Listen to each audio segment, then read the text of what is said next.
밤에 사랑하는 사람의 집 창가에서 사랑을 고백하기 위해서 부르는 노래가 세레나데지요.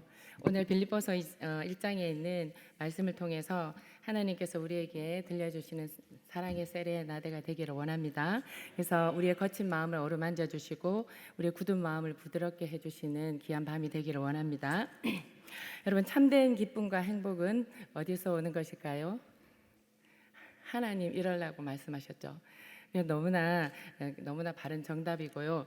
우리 모두의 하나님은 우리의 참된 기쁨과 사랑과 행복은 사람을 통해서 하나님의 관계를 맺으시고 사람을 통해서 일하시는 하나님으로부터 오는 줄 믿습니다. 그러므로 우리의 기쁨과 행복은 가까운 사람을 사랑할 수 있는 데 있다고 할 수가 있겠습니다. 그런데 많은 사람들이 사랑하는 법을 배우려고 하지 않습니다. 우리는 사실 지금은 아이들 유치원부터 시작해서 정말 많이 배우지 않습니까? 학교에서 많은 지식과 기술을 가르치고 많이 배웁니다. 그런데 정작 사랑하는 법은 잘 배우지 못하는 것 같습니다. 저도 잘할 때 그랬던 것 같고요. 그래서 우리에게 정말 가장 행복하게 살아갈 수 있는, 복되게 살아갈 수 있는 그런 영향을 끼치는 사랑하는 법을 잘 배우지 못해서 사랑의 기술이라는 책이 나온 것 같습니다. 이 기술이란 갈고 닦고 훈련하고 연마해야 되는 것입니다. 그래서 사랑이란 기술이라는 책에서 에릭 프롬은 다음과 같이 사랑의 기술을 연마할 것을 우리에게 도전합니다. 책을 통해서 이렇게 말하고 있습니다. 사랑도 기술이라는 것을 깨달아야 한다. 어떻게 사랑해야 하는 것을 배우고 싶다면 우리는 다른 기술, 예컨대 음악이나 그림이나 공학이나 의학이나 이 모든 기술을 배우려고 할 때 하는 모든 과정을 거치는 것처럼 동일한 과정을 사랑도 그렇게 배워야 한다, 연마해야 된다, 이렇게 말하고 있습니다. 에릭 프롬은 대부분의 사람들이 사랑에 대한 뿌리 깊은 그런 갈망을 원함에도 불구하고 사랑을 배우려는, 그렇게 사랑의 기술을 배우려고 하지 않는 그런 현실에 안타까워하고 있습니다. 우리 인간의 진정한 기쁨은 서로 사랑함에 있습니다. 그러나 우리는 사랑의 그런 기쁨을 갈망하면서도 이런 사랑함을 배우려 하지 않는데 굉장히 나태합니다. 우리가 터득해야 할 사랑의 기술 중 하나는 가까운 사람을 사랑하는 기술입니다. 여러분, 인생의 기쁨과 아픔도 가장 가까운 사람을 통해서 오는 것 같습니다. 우리를 세우는 사람도, 우리를 무너뜨리고 쓰러뜨리는 사람도 가장 가까운 데 있습니다. 멀리 있는 사람들이 우리를 쓰러뜨리는 것이 아닙니다. 우리를 넘어지게 하는 것고 또 우리를 위대하고 더 큰 존재로 만들어주는 사람도 모두 가까운 데 있습니다. 예수님을 팔아넘긴 제자도 가룟 유다도 3년 동안 예수님께 가까이 있었던 제자입니다. 물론 나중에는 변화돼서 예수님을 잘 따라갔지만 베드로도 죽음의 공포 앞에서 예수님을 배반했습니다. 또 바울도 예외는 아닙니다. 선교 사역을 위해서 바나바와 다툰 사건이 사도행전에 기록되어 있습니다. 자기를 그렇게 세워주고 하나님의 큰 사람으로 쓰임받을 수 있도록 했던 그 바나바와 심한 이런 다툼을 통해서 갈라지는 일도 겪게 됩니다. 그래서 바울도 인간관계에서 굉장한 문제로 인해 그런 문제를 가슴 아파했던 것 같습니다. 그래서 인생에서 가장 어려운 것은 가까운 사람을 사랑하는 것 같습니다. 어떻게 보면 굉장히 역설적인 이야기입니다. 누구보다도 사랑하는 사람이요, 사랑할 수밖에 없는 사람인데 우리는 가까운 사람들 때문에 상처를 너무 많이 받는 것 같습니다.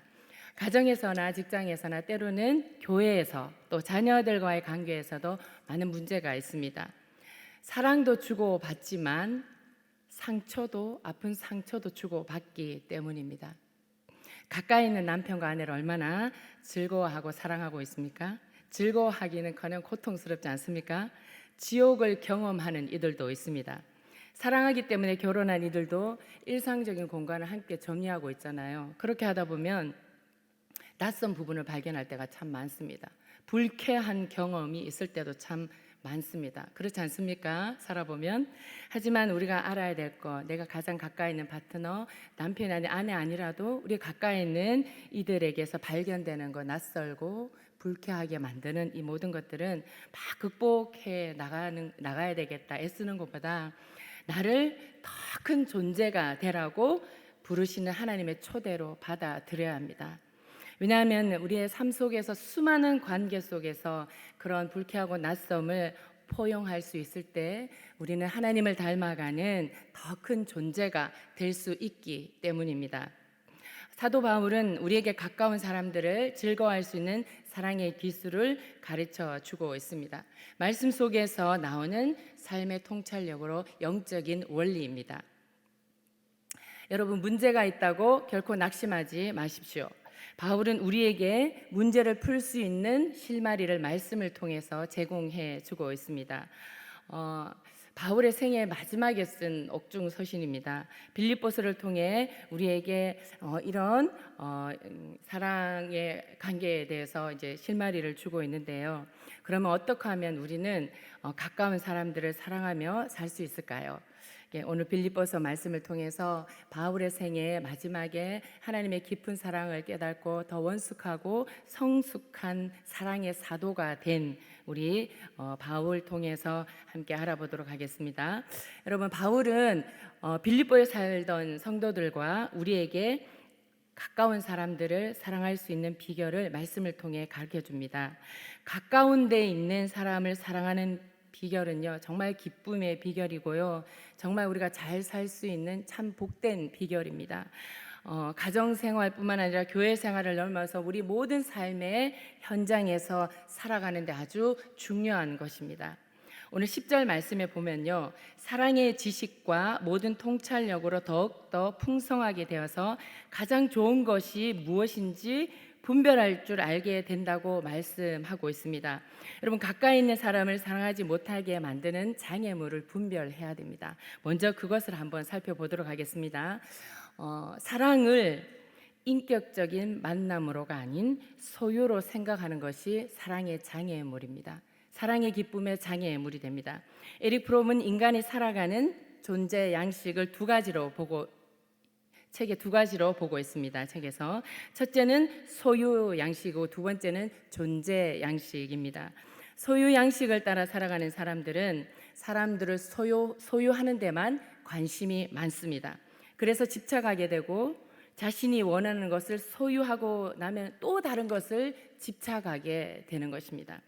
이렇게 소유 양식에 따라 살아가는 사람은 사람마저도 소유하려고 합니다. 내 것이라는 표현을 자주 쓰는 사람입니다. 그래서 그들은 누군가를 좋아하면 그 사람을 얻기까지는 최선을 다해서 노력하지만 소유한 다음에는 그 사랑에 대해서 더욱더 노력을 기울이지 않습니다. 왜냐하면 사랑함의 목표가 있는 것이 아니라 소유가 목표가 되기 때문입니다. 여러분, 인간은 소유할 수 있는 그런 물건이 아니지요. 상품도 아닙니다. 하나님 우리를 가장 아름다운 인격체로 만들어 주셨습니다. 그래서 사랑은 소유하는 것이 아니라 인격적으로 만나는 데서 시작됩니다. 사랑하는 대상의 전 존재를 사랑하는 것입니다. 그 사람이 가진 어떤 것을 사랑하는 것이 아니라 그 사람의 전 존재를 사랑하는 것이 진정한 사랑인 것입니다. 하나님은 우리가 소유한 것이 아니라, 우리가 어떤 것을 가지고 있는 것이 아니라 우리 존재 자체를 그대로 받아들여 주시는 그런 사랑으로 품어주시는 하나님이 우리를 사랑하고 계십니다. 그리고 우리의 장애물은요, 여러분, 동화 속에 잘못된 사랑의 신화를 믿는 것이 장애물입니다. 여러분, 어렸을 때부터 신데렐라나 그리고 미녀와 야수, 백설공주 같은 동화책 다 읽었잖아요. 끝 마무리는 그 후에 모두 행복하였다. 어릴 때는 참 그게 좋았어요. 근데 살아보니까 그게 아니잖아요. 끝나는데 이렇게 행복하게 살았다 했는데 우리가 삶을 통해서 경험해 보면은 동화와 현실이 다릅니다. 그렇지 않습니까? 그래서 조수아 바르만이라는 사람이 이런 말을 했습니다. 그 후 행복하게 살았다는 말은 문학에 나오는 가장 비극적인 문장들 중에 하나이다. 그 말은 거짓이기 때문에 비극적이다. 이것을 여러 세대에 걸쳐 가능하지 않은 것을 기대하게 만드는 신화이다. 우리는 잘못된 신화를 버려야 합니다. 결혼을 했기에 좋은 만남을 또 가졌기에 행복이 저절로 이루어지는 것은 아닙니다. 가까운 사람을 지속적으로 사랑하기 위해서는 영원한 로맨스 따위는 버려야 합니다. 또 친밀해지기보다는 익숙해지는 것이 사랑의 장애물이 되기도 합니다. 사랑의 목표는 친밀함에 있는 것이에요. 익숙함이 아니라. 우리가 가까이 있는 사람을 사랑하지 못하는 것은 친밀하기보다는 익숙하기 때문입니다. 우리는 익숙한 것은 소홀히 여깁니다. 익숙해지면 그 가치를 망각하게 되고 또 경멸하기까지도 하고 또 익숙하면은 함부로 대할 때가 참 많은 것 같습니다. 예수님도 고향에서는 존중의 여김을 받지 못했습니다. 왜냐하면 고향 사람들은 예수님의 살아왔던 모습에 너무 익숙해져 있기 때문입니다. 그래서 예수님은 존경하지 않았습니다. 기대감도 없었습니다. 그래서 예수님은 믿지 않을 뿐 아니라 사람들이 멸시하기까지 했습니다. 그래서 예수님도 고향에서는 소수의 병자들과 아픈 이들을 고치시는 일 외에는 기적을 행하지 않으셨습니다.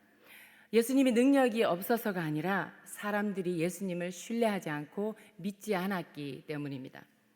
여러분, 친밀하다는 거, 친밀함은 서로를 하나 둘씩 알아가는 과정 속에서 생기는 것입니다. 서로를 깊이 알기 위해서는 자신을 좀 더 드러내어야 합니다. 이때 비판하는 것이 아니라 비판하고 판단하기 위해서 우리를 드러내는 것이 아니라 서로 이해하고 공감하기 위해서 서로를 드러내어야 합니다. 그런 과정에서 우리는 더욱 서로를 깊이 알게 되고 친밀한 관계를 맺고 친밀한 사랑의 관계 속으로 들어가게 되는 것입니다. 또한 이제 상대방의 변화와 성숙에 대한 잘못된 기대와 조급함이 장애물입니다. 제가 너무나 많이 겪었던 거예요. 상대방을 변화시키는 것이 목적이 되면 사랑은 굉장히 힘들어집니다. 변화가 목적이 되면 우리는 그 사람 속에 있는 단점이나 약점을 찾기 시작합니다. 부족한 점이 무엇인지 찾으려 하고 그것에 대해서 자꾸 말하고 싶어집니다. 그러면 우리는 사랑하는 것이 아니라 상처를 주고 싸우게 됩니다. 율법의 한계가 여기에서 드러납니다. 여러분, 율법은 우리의 잘못을 지적해 주지요. 우리의 잘못을 드러내고 참소하는 것이 율법입니다. 그렇지만 율법에는 사랑이 없습니다. 그렇지만 복음은 다릅니다. 복음은 우리의 부족한 모든 것을 용납하고 부족한 것을 보다듬어주고 보충해 줄 수 있는 사랑을 제공해 주는 것이 복음입니다. 그렇기 때문에 기쁜 소식이죠. 오히려 우리의 장점이나 가능성들을 드러내주고 그렇게 우리를 격려해주고 좋은 것들을 호명해서 불러내므로 진정한 변화를 창조해내는 것이 복음의 능력인 줄로 믿습니다. 사도 바울은 이런 장애물들을 극복하고 가까운 사람부터 사랑할 수 있는 길을 우리에게 오늘 제시해 주고 있습니다. 먼저 한번 우리 말씀을 통해서 깊이 들어가 보도록 하겠습니다. 먼저는 긍정적인 생각을 가지고 사람들을 바라보라는 것입니다. 여러분, 인간관계에서 가장 중요한 것은 생각이라고 말합니다. 여러분, 생각에서 관점이 나오고 우리의 태도가 나옵니다. 생각에서 또 감정이 나옵니다. 우리 가까운 사람을 사랑하기 위해서는 생각을 잘 해야 합니다.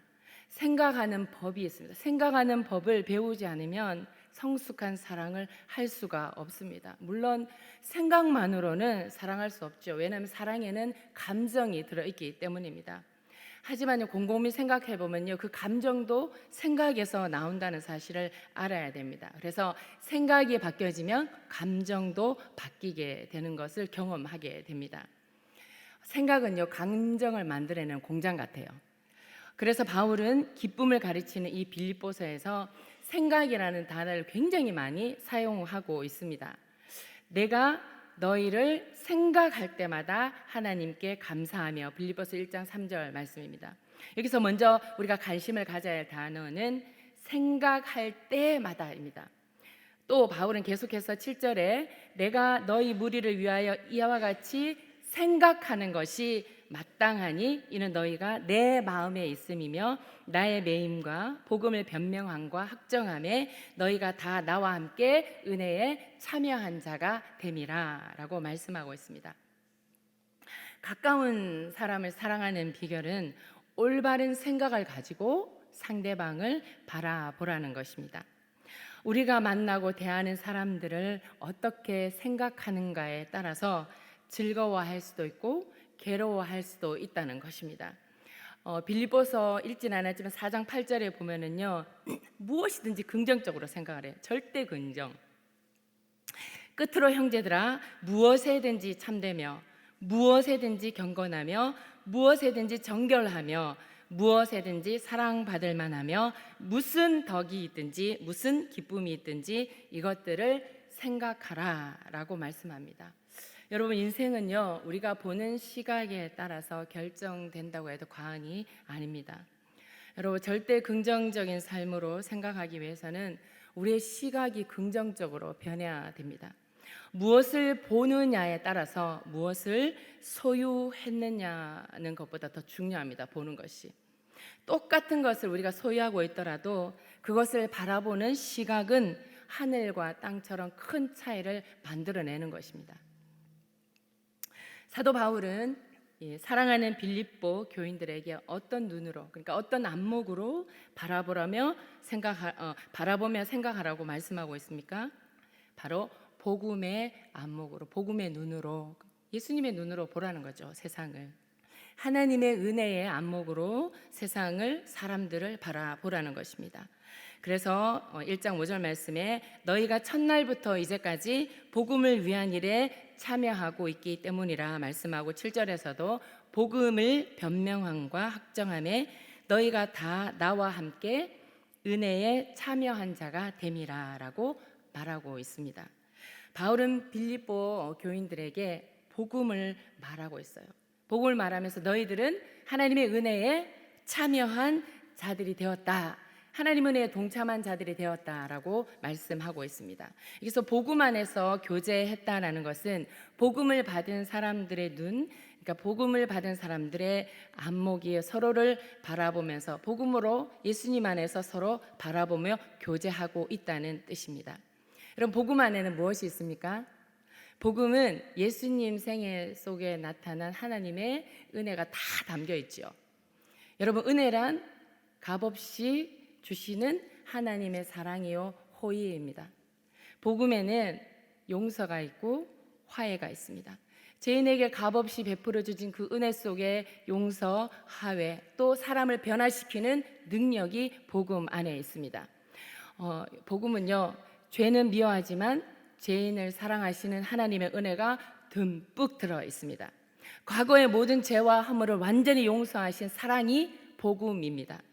사랑의 기쁨이 복음 안에 들어 있다는 것입니다. 그러니까 하나님의 온 복음을 통틀어서, 말씀을 통틀어서 하나님을 사랑하고 이웃을 사랑하라라고 말씀하고 있는 것입니다.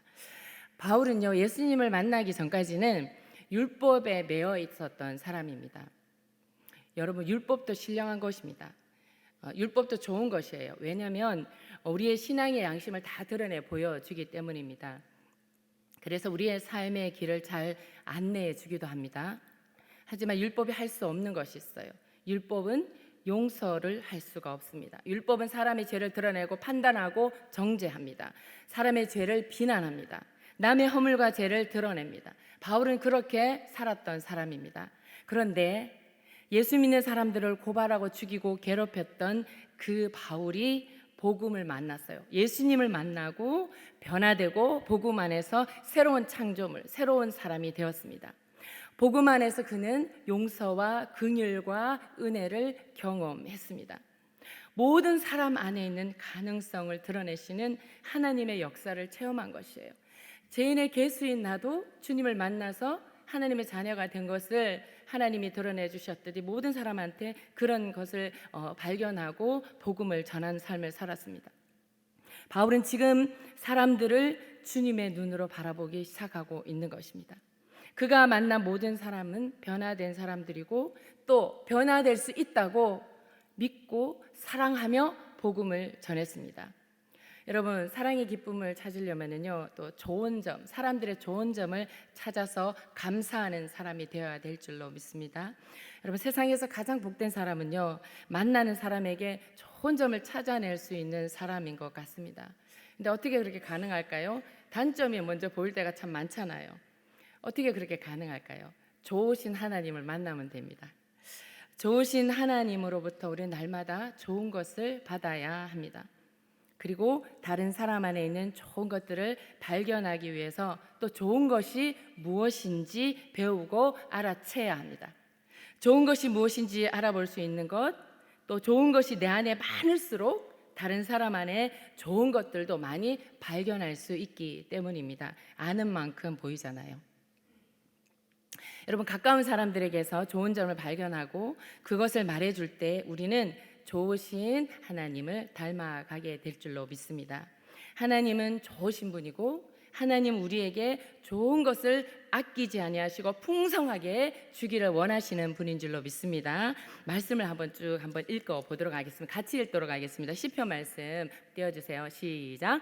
여호와 하나님은 해요 방패시라. 여호와께서 은혜와 영화를 주시며 정직하게 행하는 자에게 좋은 것을 아끼지 아니하실 것임이니이다. 계속요. 여호와께서 좋은 것을 주시리니 우리 땅이 그 산물을 내리로다. 좋은 것으로 내 소원을 만족하게 하사 내 청춘으로 독수리같이 새롭게 하시는도다. 너희가 악할지라도 좋은 것으로 자식에게 줄 알거든 하물며 하늘에 계신 너희 아버지께서 구하는 자에게 좋은 것으로 주시지 않겠느냐 말씀하고 있습니다. 하나님 정말 우리에게 좋은 것을 주시기를 원하시는 분입니다. 성경에서 말하는 좋은 것은 여러분 또 구체적으로 무엇일까요? 예수님은 그것을 성령님이라고 말씀하고 있습니다. 여러분 마태복음 7장 11절에 예수님 우리가 구할 때 하늘에 계신 아버지께서 좋은 것을 주신다고 말씀하셨어요. 그런데 똑같은 본문을 누가복음에서 찾아보면은요, 우리 다 같이 이 말씀 다 한번 읽어보겠습니다. 시작. 너희가 악할지라도 좋은 것을 자식에게 줄 알거든 하물며 너희 아버지께서 구하는 자에게 성령을 주시지 않겠느냐 하시니라. 누가복음에는요, 마태복음에서 기록된 좋은 것이 구체적으로 성령님이라고 말씀하고 있습니다. 여러분, 성령님은 세상에서 가장 최고로 좋은 분이십니다. 여러분, 성령님을 마음에 모시고 살면요, 좋은 점을 찾아서 감사하는 삶을 살게 됩니다. 여러분, 이렇게 은혜를 받았다는 것은요, 은혜를 충만하게 받았다는 것은 성령 충만함을 경험하는 삶이잖아요. 그래서 감사가 넘치게 되고 또 힘들고 어렵고 불행이 내게 다가올 때도 그 불행한 가운데서도 좋은 것을 찾아낼 수 있는 영적인 안목이 열린 사람들입니다. 때로는 우리를 힘들게 하는 사람을 만날 때도 그들 가운데 좋은 것을 발견할 수 있는 것이 주님, 좋으신 주님 하나님을 만난 사람들의 안목인 줄로 믿습니다. 오늘 본문 1장 3절을 보면은 내가 너희를 생각할 때마다 나의 하나님께 감사하며 이렇게 바울이 고백하고 있습니다. 바울은 빌립보 교인들을 생각할 때마다 감사하다고 합니다. 바울이 빌립보 교회를 생각할 때 여러분 좋은 것만 있었겠습니까? 빌립보서 보면 귀신 들린 여종을 고치는 사건이 있어요. 귀신 여종을 치유하고 고쳤는데도 불구하고 어떻게 해요? 감옥에 갇혀서 매를 맞고 정말 그런 쓰라린 경험이 바울에게 있는 것입니다. 그러나 바울은요, 그런 쓰라린 기억, 아픈 기억들은 싹 제하고 사랑스럽고 좋은 기억들을 끄집어냅니다. 그래서 하나님께 감사하고 있습니다. 여러분, 우리는 가까이 있는 사람을 볼 때마다 그들의 좋은 점을 바라볼 수 있는 그런 영적인 습관이 열려야 될 줄로 믿습니다. 사람들을 만날 때마다 내게 얼마나 많은 사랑을 베풀었는지 생각하고 또 그렇게 만나면 참 좋겠습니다. 모든 사람이 어쩌면 우리 모두에게 은인 같은 분들입니다. 왜냐하면 누구에게나 배울 것이 있거든요. 저를 괴롭게 하고 마음을 아프게 했던 분들도 인하여서 감사합니다. 왜냐하면 저로 하여금 인생을 더 깊이 볼 수 있는 통찰력을 주었기 때문입니다. 또 내 안에 있는 교만도 꺾으시고 또 하나님 앞에 더욱 엎드려 기도할 수 있도록 만들어 주었기 때문입니다. 감사하는 마음은요, 이렇게 상대방을 변화시키기 전에 나의 마음, 우리의 마음을 변화시킵니다.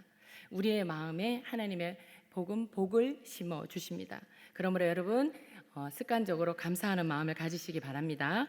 항상 좋은 점을 보는 습관을 가지시고 내가 베푼 것은 잊어버리고 상대방이 내게 베푼 은혜를 생각하는 그런 훈련을 가지면 정말 하나님이 기뻐하는 삶을 살 줄로 믿습니다.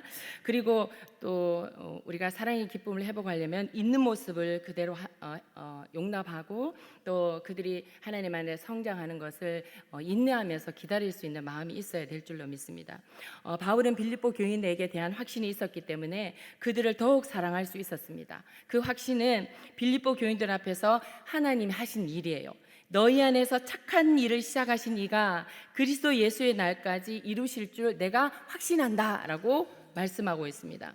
바울이 사랑하고 있는 성도들은 아직 성숙하지 못한 사람들입니다. 미숙한 사람들이에요. 그러나 바울은 그들을 있는 모습 그대로 용납하고 끝없는 기대를 가지고 그들을 품고 바라봅니다.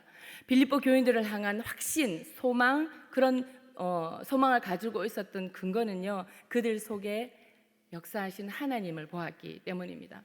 여러분, 우리 안에서 착한 일을 시작하신 이분은 하나님이신 줄로 믿습니다. 우리는 다른 사람을 바라볼 때 그 사람이 아니라 그들 안에서 역사하고 계시는 하나님을 바라볼 수 있는 믿음의 눈이 열려야 될 줄로 믿습니다.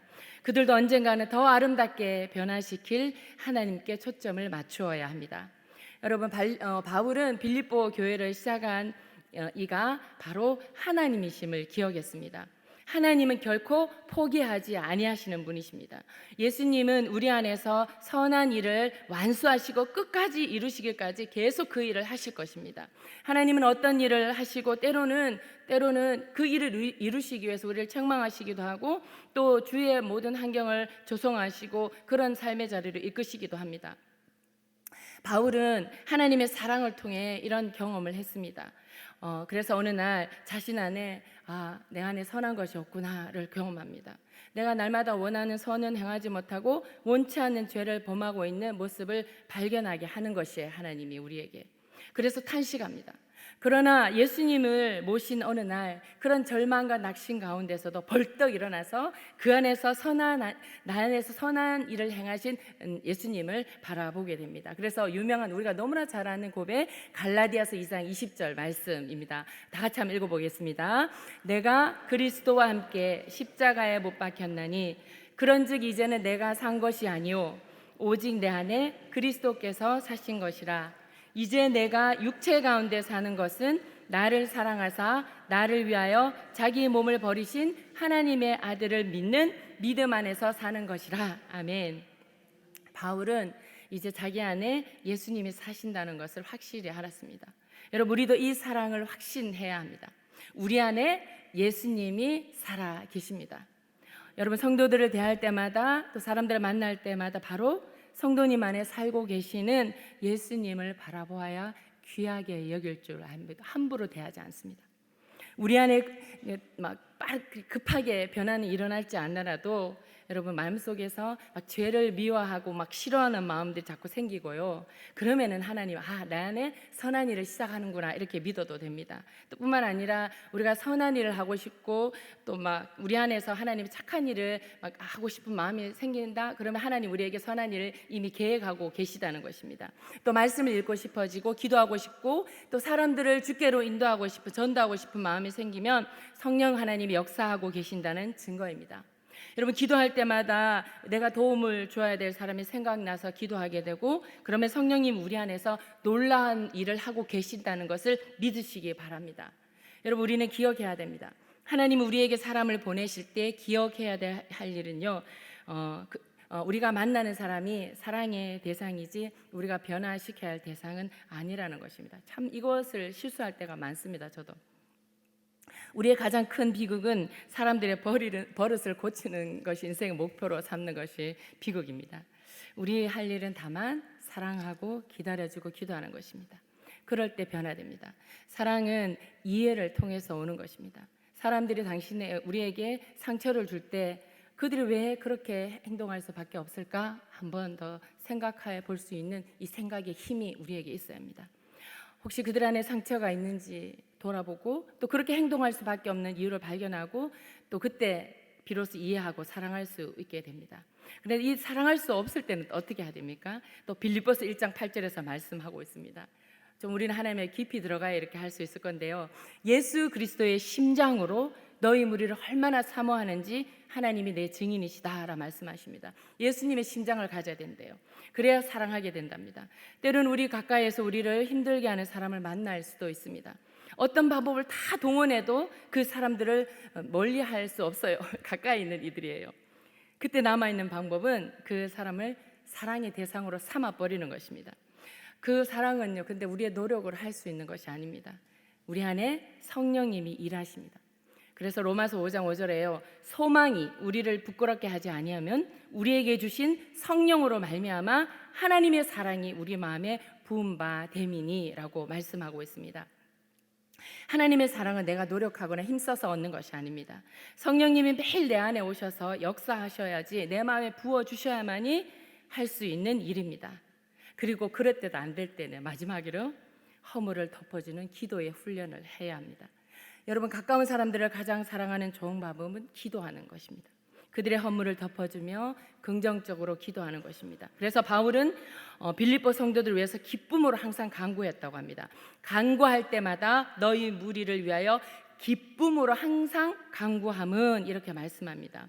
그리고 그들을 위해서 또 더 나아가서 이렇게 기도하고 있습니다. 내가 기도하노라 너희 사랑을 지식과 모든 총명으로 점점 더 풍성하게 하사 너희로 지극히 선한 것을 분별하며 또 진실하여 허물 없이 그리스도의 날까지 이루고 예수 그리스도로 말미암아 의의 열매가 가득하여 하나님의 영광과 찬송이 되기를 원한다라고 이렇게 기도한대요. 여러분, 좋지 않은 인간관계, 나쁜 인간관계를 좋은 관계로 바꿀 수 있는 가장 좋은 길은 기도하는 것입니다. 하나님께 그를 위하여 그 상대를 위해서 감사하며 기도하십시오.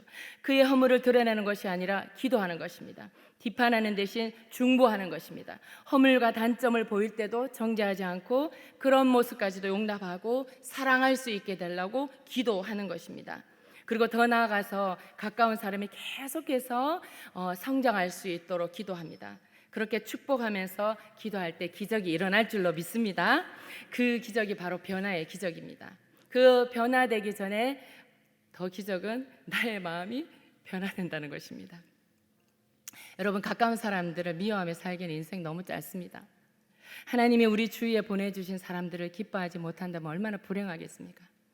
더욱이 그것이 우리가 사랑하는 이런 방법을 말씀을 깨닫지 못한 문제라면 하나님 우리에게 어쩌면 책임을 물으실지도 몰라요. 매일 가르쳐 주시는데 내 힘으로 사랑할 수 없을 때 그리스도의 심장으로 사랑할 수 있도록 성령 하나님께 도와달라고 기도해야 됩니다. 여러분, 복된 사람은 자신이 소유하지 못한 것을 아쉬워서 살지 않습니다. 자신이 가지고 있는 것을, 지금 있는 것을 즐거워하며 더욱 좋아할 줄 알아야 됩니다. 그래서 진짜 행복한 사람, 복된 사람은 사랑할 수도 없고 사랑해서는 안 될 대상을 바라보며 사는 것이 아니라 가까이 있는 사람을 사랑하고 더 갈망하며 그리워하는 삶을 삽니다. 여러분, 얼굴을 마주 대고 앉아 사랑하면서도 서로를 서로 동경하고 그리워할 수 있는 사람이라면 탁월한 사랑의 기술을 소유한 사람입니다. 항상 바라보는 얼굴 속에서 늘 새로운 변화를 보고 그 새로움을 발견하는 것은 기쁨으로 여길 줄 아는 사람은 복된 사람입니다. 도저히 변화될 것 같지 않는 사람을 마음으로 끌어안고 기도하면 서서히 변화되는 것을 보면서 여러분, 남몰래 눈물 훔치는 그런 기쁨을 누리는 사람은 참 복된 사람입니다. 여러분, 하지만 사랑은 고통입니다. 그러나 사랑 때문에 겪는 고통은 거룩한 고통입니다. 기쁨을 주는 고통이고 행복을 주는 고통입니다. 여러분, 사랑이 주는 고통을 포기하는 것은 사랑이 주는 기쁨도 포기하는 것이에요. 왜냐하면 십자가의 사랑은 고통스러운 사랑입니다. 하지만 그 십자가의 고통스러운 사랑은 전 인류에게 가장 기쁜 소식을 전해주는 선물이 되었지 않습니까? 그 고통이 담긴 십자가의 사랑을 통해서 깊은 사랑의 기쁨을 만끽하고 누리면서 예수님의 복음을 전하며 살아가는 우리 대구 7곳교회 모든 성도님이 되시기를 간절히 축복합니다.